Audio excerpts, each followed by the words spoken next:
The possession of fake driver's licenses is very prevalent, so says Hubert James, the newly elected Public Relations Officer of the National Association of Driving Schools, NADS. James adds that the fake licenses are also relatively easy to obtain. From my personal experience, you'd have a student coming up to you and say, boss man, what happened? Can I get a license from you? Can I buy a license from you? And you tell them, you know what, from my position, this is something I cannot entertain. And only to know, in a week or 2 weeks' time, they will just come and just flash an ID and tell you, I got the license. So it's really happening. And there are loads of it happening. Who's involved in this sophisticated scheme that is potentially resulting in hundreds of unlicensed drivers in possession of a legitimately looking license? What is disturbing about the whole situation is only two areas from my understanding.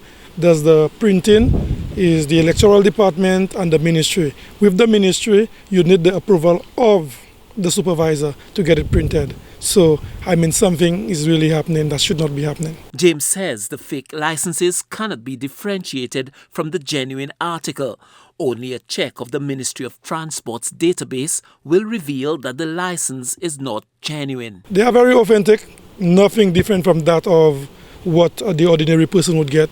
Signature is bearing, and also all the details are there.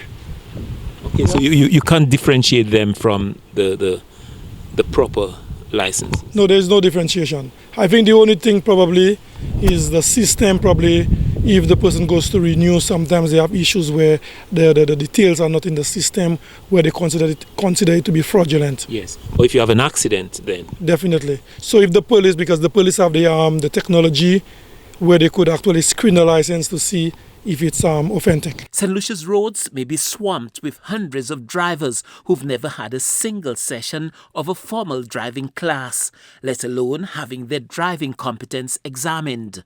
This, no doubt, poses a risk to other road users while defrauding the government of hundreds of thousands of dollars and enriching those involved in this illicit scheme. To date, no one is known to have been prosecuted for either the possession or the production of fake licenses in this sophisticated and fraudulent driver licenses enterprise. Stanley Lucien for the HTS News Force.